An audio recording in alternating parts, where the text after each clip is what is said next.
às 8h50 no auditório 91, no nono andar, acerca do caso Cesare Battisti. Gostaria de lembrar também que segunda-feira terá a chopada do turno da noite, então ex-aluno também pode ir, né? Lembrar aqui também, fazer o convite. Enfrentaram a gente. Olha a discriminação. Olha só. Não sei. Tem que ver com a comissão. Olha, E é isso. Obrigada a todos. E agora a gente vai abrir para as perguntas. Quem quiser fazer pergunta, pode vir aqui. Quem quer fazer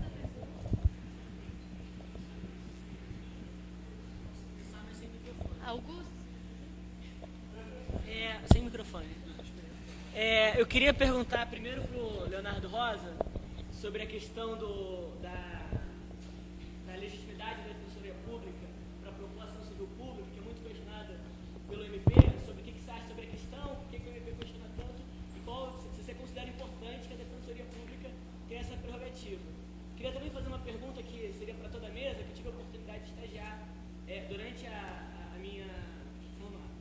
meu curso de graduação, sempre órgãos públicos, que eu acho que são os lugares em que a gente mais aprende. Né? Então eu queria perguntar, inclusive com o Dr. Leonardo no Grupo de Defesa de Direitos Humanos, queria perguntar para os membros da mesa como que em cada uma das profissões o aluno está interessado em começar a estagiar nessa área, porque quer fazer concurso, quer conhecer, como é que funciona em cada uma das áreas. Tá. Concurso, mas de repente no caso a gente juntar todas as perguntas, aí depois responde. Tem mais alguma pergunta? Não, tem que ter um microfone. Eu queria perguntar para toda a mesa também, quanto tempo de prática jurídica está se exigindo atualmente do aluno que sai? Mais alguém?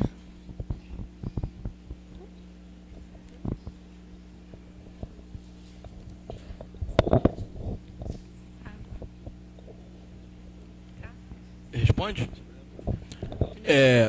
Em relação à ação civil pública, né, isso é uma briga muito grande, porque a Defensoria, houve uma alteração na lei de ação civil pública e a Defensoria foi incluída no rol dos legitimados para propor a ACP. Isso gerou um movimento muito forte, contrário por parte do Ministério Público, que já trabalhava no Congresso contra essa alteração legislativa, e mesmo com a lei entrando em vigor, e agora a lei complementar da Defensoria, a Lei 80, também foi alterada, prevendo essa atuação da Defensoria no nível de ACP, o Ministério Público, eu entendo de forma até um pouco irracional, ajuizou uma ADIM ou duas ADIMs no Supremo Tribunal Federal, questionando a legitimidade da Defensoria para propor a ACP. Eu acho, Marco, que isso é uma briga, uma briga por espaço, por poder. Não tem nenhuma outra explicação do órgão público querer ou não querer que o outro órgão público também tenha legitimidade para propor a ACP. Não vejo qual o problema se a própria lei da ACP já permite que qualquer organização, qualquer associação de bairro possa propor a ACP. Por que um órgão de Estado não pode fazê-lo, né? Então me parece que isso é uma briga de poder, meramente de poder, que não leva a nada, né? A atuação da Defensoria e nada diminui do MP, que já está há anos nesse campo. Eu acho que a Defensoria ser legitimada e vem sendo reconhecida a sua legitimação sem nenhum problema perante o Poder Judiciário, apenas amplia o rol de legitimados e, em tese, amplia o rol de proteção através de ACPs, né? Diminui as demandas individuais, aumenta a proteção coletiva. Então, eu acho que a Defensoria já se vale da ACP desde 90 no Código do Consumidor, porque lá já tinha previsão, mas só para a área consumerista, né? E agora de forma genérica. Eu tenho uma opinião um pouco divergente dos colegas meus. Eu acho que a nossa legitimidade para a ACP não é genérica, como é a do MP. Né? O MP tem legitimidade intergenérica, como tem a OAB, por exemplo, nas ADINs. Tá? Nós temos que estar vinculados sempre à nossa missão institucional. Mas isso é uma outra discussão. Mas o fato de poder propor a ACP tem levado a Defensoria a um campo novo da tutela coletiva, que vem se desenvolvendo dentro da instituição, que já é muito desenvolvido no Ministério Público, mas não vejo nenhum conflito entre as instituições, só porque a Defensoria também tem a legitimidade para a ACP. Me parece que uma briga meramente de poder, né? O Ministério Público quer deter o monopólio das ACPs como ente estatal. Enfim, mas isso não é a opinião de todos os promotores. Há promotores que concordam com a Defensoria ter essa eletividade. E a pergunta que você fez, a Defensoria Pública, oficialmente, o estágio há uma prova para a pessoa ser estagiária da Defensoria. Hoje, esse estágio é remunerado, né? Não era, um pouco tempo atrás não era remunerado. E me parece que é a partir do 7º período, né? Mas há muitos defensores que aceitam estagiários extraoficiais. Pessoa que vai lá, trabalha, evidentemente que a palavra extraoficial tem a ver com não remuneração, né? Mas a pessoa trabalha, enfim, do primeiro período, do segundo período, depende de cada defensor. Então depende de cada defensor a questão do estágio extraoficial. E o estágio oficial a partir do 7º período. Em relação ao tempo de estágio, né, que você falou, a defensoria baixa 2 anos de experiência e conta o estágio forense. Então aquele que faz estágio na defensoria, ou faz o estágio oficial na faculdade, ou qualquer outro órgão público que seja conhecido pelo AB, assim que se forma, com 2 anos de estágio, já tem o requisito para fazer concurso para a Defensoria Pública. Deixa eu passar aqui para o meu colega Rubens para falar da magistratura. Na magistratura são 5 anos de prática. Tá? Isso foi uniformizado pelo CNJ, porque antigamente variava de edital para edital. Eu não sei se isso pode vir a mudar em breve, porque essas regulamentações do CNJ são políticas. Mudando o quadro político, pode ser que mude essa exigência. Relacionado ao estágio na magistratura, tem um estágio extraoficial, que alguns juízes aceitam estudantes para ajudar. Né? A carga de trabalho é muito grande. Há um mito de que o juiz não trabalha, o juiz trabalha para caramba. Eu saí da Defensoria Pública acreditando que, trabalhando muito na Defensoria Pública, acreditando que, na pior das hipóteses, eu trabalharia tanto quanto na Defensoria Pública. Me enganei, assim, porque o trabalho é tão desgastante quanto, mas tem uma questão da gerência dos cartórios que é muito chata e é muito trabalhoso. Às vezes você tem que administrar a briga de namorados que tatuam no cartório. Que um começa a implicar com o outro. Então, essas coisas desgastam bastante. E agora o Tribunal de Justiça tem aberto um estágio oficial. Eu te confesso que, como isso é muito recente, eu não tenho maiores dados sobre o estágio. Mas tem agora uma divisão de estágio. Vocês se inscrevem, eu sei que não tem prova, e fazem uma seleção lá das pessoas que se inscrevem para as diversas varas, das diversas competências.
A questão de ser advogado privado, eu particularmente não sinto falta, tá, de poder advogar para fora. Tá?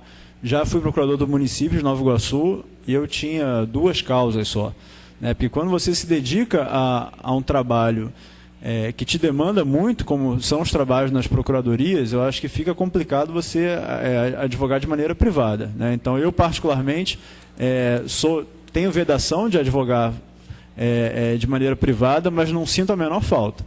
Né? Porque sei que se eu tivesse que que ter clientes privados para complementar a renda, o meu trabalho ficaria prejudicado como procurador federal. Tá? Então, assim, é uma opção da Procuradoria do Estado, né, mas eu, particularmente, enquanto procurador federal, tendo a vedação, não me preocupo em nada com essa vedação. Eu prefiro melhores condições de trabalho e melhor salário do que a liberação para advogar para fora. Talvez esse problema de conflito entre a UERJ e o Estado, né, se dê porque a Procuradoria do Estado não separa os procuradores de autarquias e os procuradores da administração direta. Né? No federal, você já teria, nesse caso, o procurador federal defendendo a autarquia e o advogado da União defendendo a administração direta. Né? E isso iria para uma Câmara de Conciliação, que existe em Brasília, chamada CECAF, Câmara de Conciliação da Administração Federal, exatamente para evitar o conflito judicial entre duas autarquias ou entre uma autarquia e a administração direta. Eu, particularmente, tenho um caso que vai ter que ir para a CECAF, né, a regularização do território quilombola da Marambaia.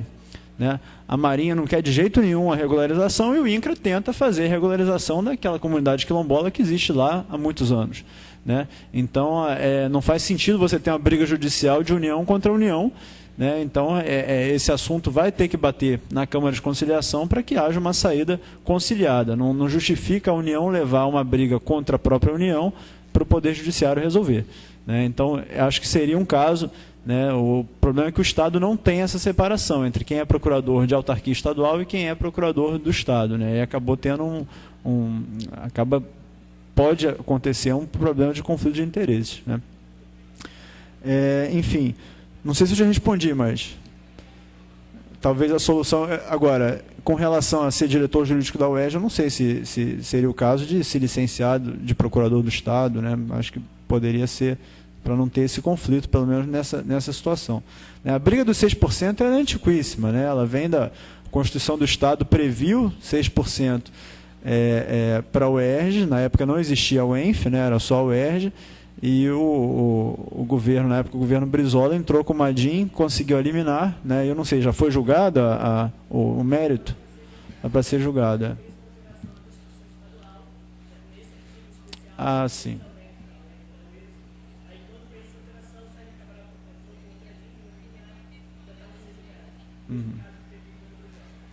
É uma briga boa. Não sei nem se os 6% hoje dariam conta, né, das universidades estaduais.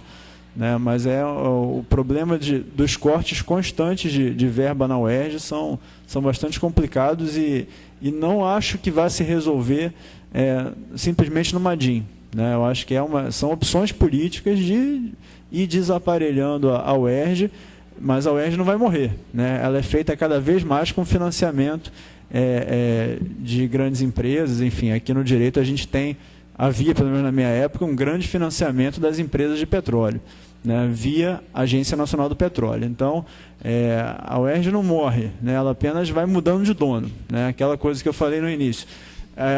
A população do Estado paga a nossa mensalidade, mas vai pagando cada vez menos porque o governo vai cortando o orçamento e a UERJ acaba se vendendo até o conhecimento produzido aqui, né? Como a nutrição vendeu o conhecimento para a Nestlé em determinado momento, a gente aqui na UERJ vende muito, na Faculdade de Direito, vendeu muito conhecimento para o interesse das empresas de petróleo. Né? Acho que deve continuar essa situação, mas enfim... o problema orçamentário da UERJ transcende, né, o problema judicial. Com relação a tempo de prática, não tem nenhuma exigência, são aqueles 2 anos mesmo de estágio, né, que após formado não tem nenhuma exigência para o concurso. E o estágio na Procuradoria Federal, cada Procuradoria Federal tem o seu método. Né? Ainda não há uma prova unificada para estagiário, então acaba que a gente, quando precisa, tem que coletar currículos e avaliar currículo. Né? Ainda não há um concurso, né? Como já tem na Defensoria e em vários outros órgãos. E estagiário extraoficial, não sei, eu nunca pensei em ter, mas quem tiver interesse, eu acho que a gente pode conversar e ter né, encontrar uma saída que é um aprendizado bem interessante. A gente vai abrir para mais um último bloco de perguntas. Boa noite. A minha pergunta é mais da história pessoal de vocês do que de posição política, qualquer coisa. O que na vida de vocês fez cada um de vocês determinar a escolha da carreira de vocês, assim? Não precisa ser algo tão técnico, mas aquilo que deu o estalo que vou ser defensor, vou ser juiz ou vou ser procurador federal, assim. O que motivou vocês? Mais alguma pergunta? Também não precisa ser no microfone, se alguém estiver envergonhado.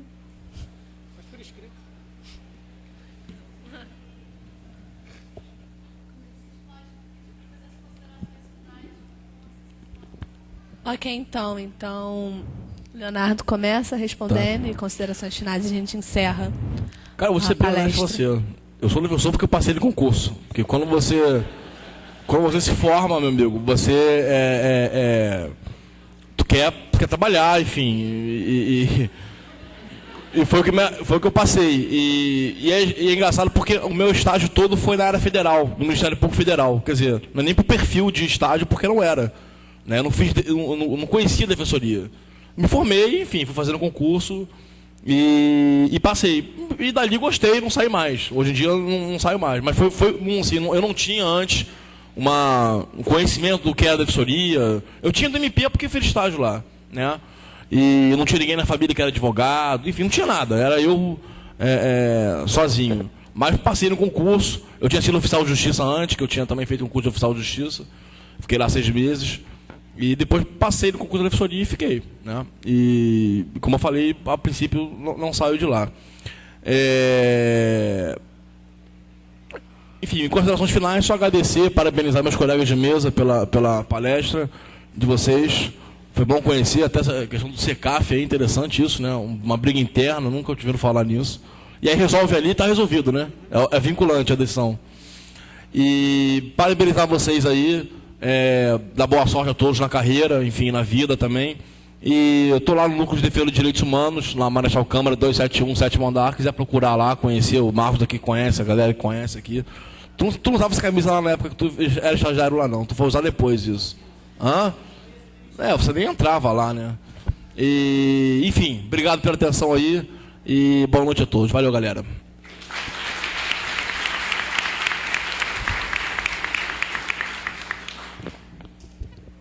Dizem que todo mundo nasce flamenguista. Alguns evoluem com o tempo.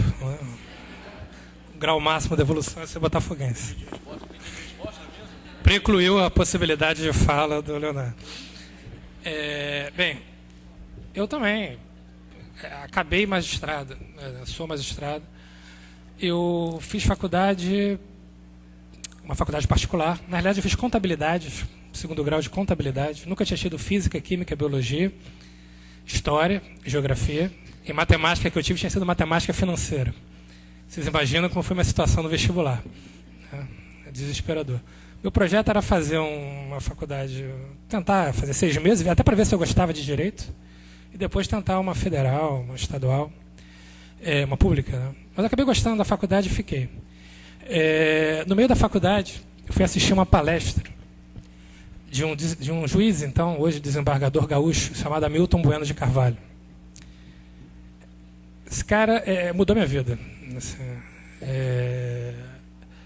Primeiro, era um cara com posições progressistas, ele rompia com aquela ideia que a gente tinha do juiz.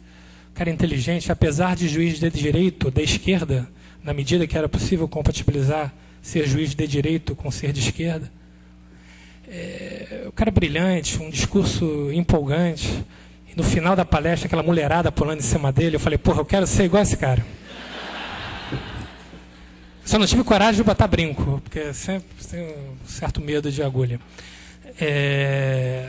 Então eu decidi naquele momento fazer magistratura. Saí da faculdade, não podia fazer concurso para magistratura, fiz concurso para Defensoria Pública, aproveitando os anos de prática. Me apaixonei pela Defensoria Pública. E falo isso para todo mundo. Eu era mais feliz como defensor público do que hoje sou como juiz. Por que saí da Defensoria Pública? Porque eu briguei com, então, o Defensor Público Geral do Estado, por questão política, aí não dá para distanciar a história de vida com opções políticas. E o defensor público geral do Estado da época começou a me botar para umas designações esdrúxulas, do tipo, um mês eu estava em Campos, no mês seguinte eu estava em Angra dos Reis, aí na metade do mês ele me tirava, me botava em São Fidélis, aí eu trabalhava 15 dias em São Fidélis, ele me tirava, me colocava. Aí eu falei, não dá tempo, não dá, vou sair. Assim, até porque é interessante, vou pedir licença só para contar essa história. Tudo começou numa reunião no qual então o defensor público geral disse para um garoto que tinha acabado de passar no concurso que ele tinha passado na Defensoria Pública e no Ministério Público. Ele disse, olha, se você optar pela Defensoria Pública, você escolhe o órgão de atuação que você vai atuar. Você escolhe onde você quiser trabalhar, você vai poder trabalhar, vai ficar perto da tua casa. Uma reunião. Eu era do grupo político do Defensor Público Geral. Eu falei, isso é um absurdo, tu está assinando um atestado de inferioridade da Defensoria Pública. Até porque tem vários colegas que nunca fizeram outro concurso, que sempre quiseram fazer só Defensoria Pública. Aí ele vira para mim e solta a seguinte máxima. Você está falando isso porque você nunca passou em nenhum outro concurso.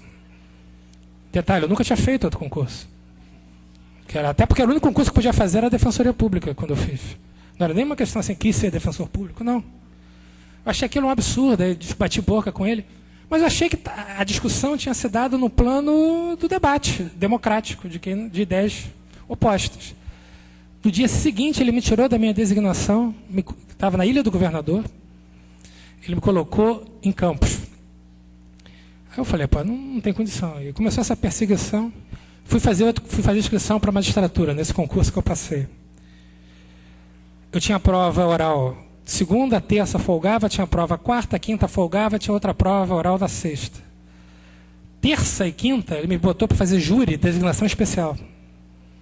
Naquele momento ali, eu falei, assim, um ambiente que não dava politicamente para continuar. Fiz concurso para a magistratura, gosto de ser juiz. O ambiente é um ambiente pesado, é um ambiente conservador, a magistratura é conservadora. E agora a gente tem um grupo lá de 6 ou 7 pessoas, amigos que eu fiz na magistratura, com as quais eu me relaciono fora do tribunal. E saber que eles existem, que a gente não está sozinho lá, e por isso eu acho que quem quer fazer magistratura tem que fazer magistratura com a perspectiva de mudar a sociedade e não de reproduzir essas práticas que estão aí. Até porque reproduzir essas práticas numa sociedade desigual como a brasileira significa reproduzir e manter desigualdades sociais. E saber que há esperança de vocês que querem fazer magistratura mudar esse quadro é que me faz ainda permanecer lá. Muito obrigado.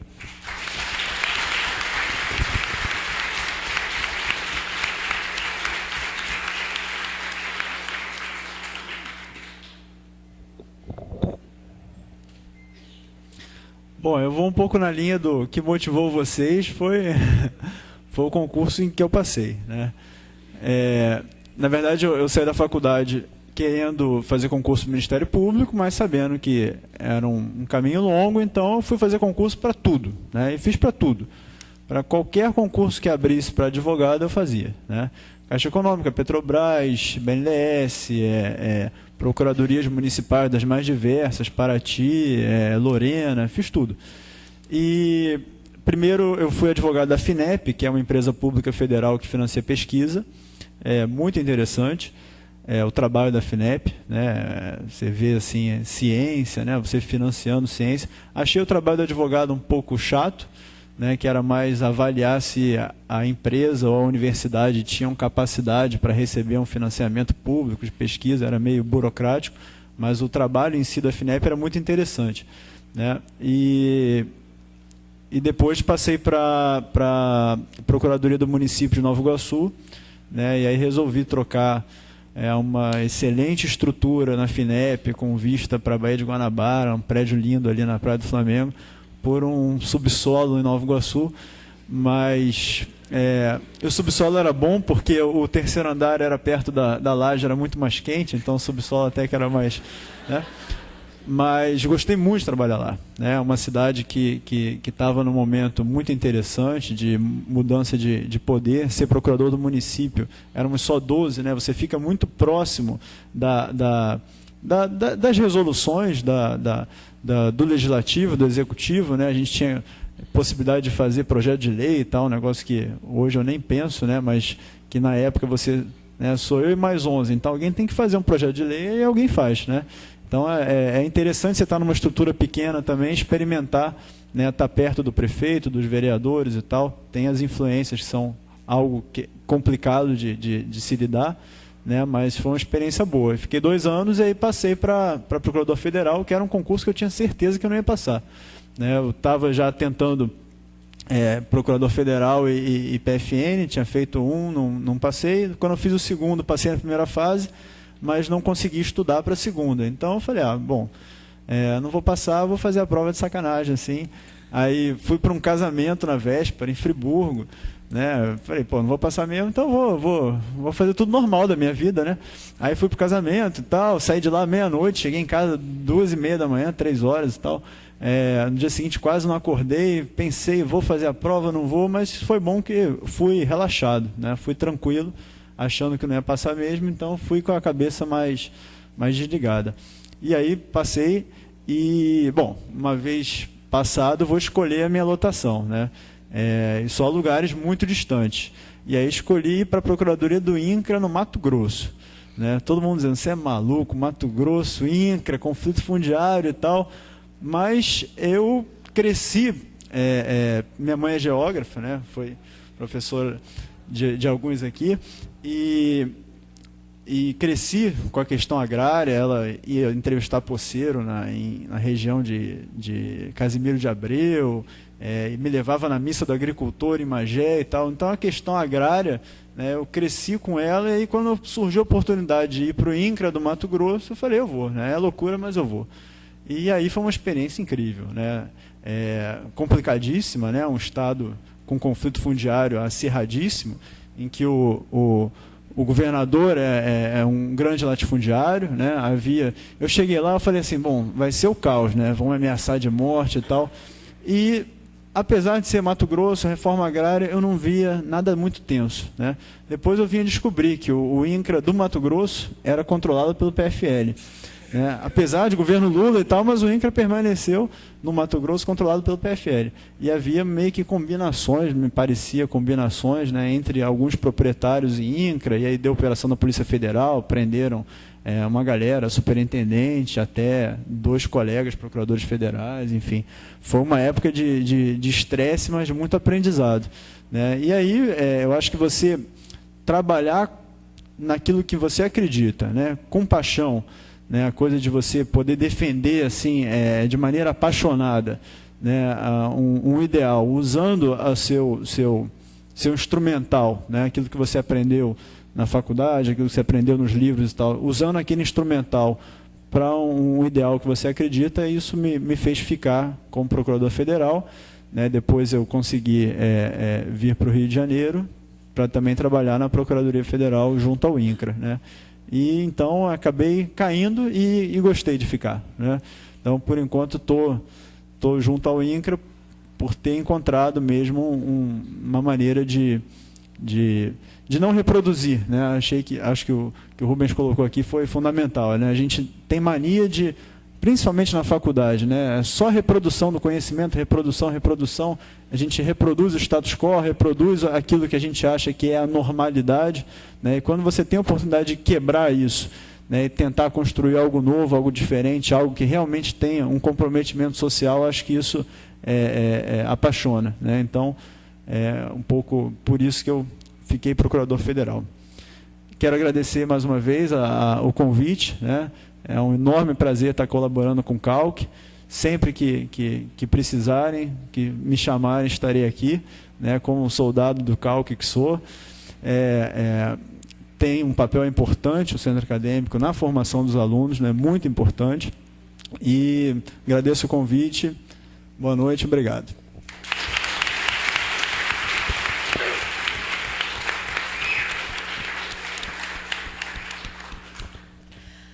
Bom, então, obrigada a presença de todos que assistiram a palestra, dos nossos palestrantes, e lembrar novamente que amanhã se encerra o nosso ciclo de palestras, profissões jurídicas, atuação profissional e garantia de direitos, com a aula do professor Luiz Roberto Barroso, às 8h50, no auditório do 9º andar, número 91. É isso, gente.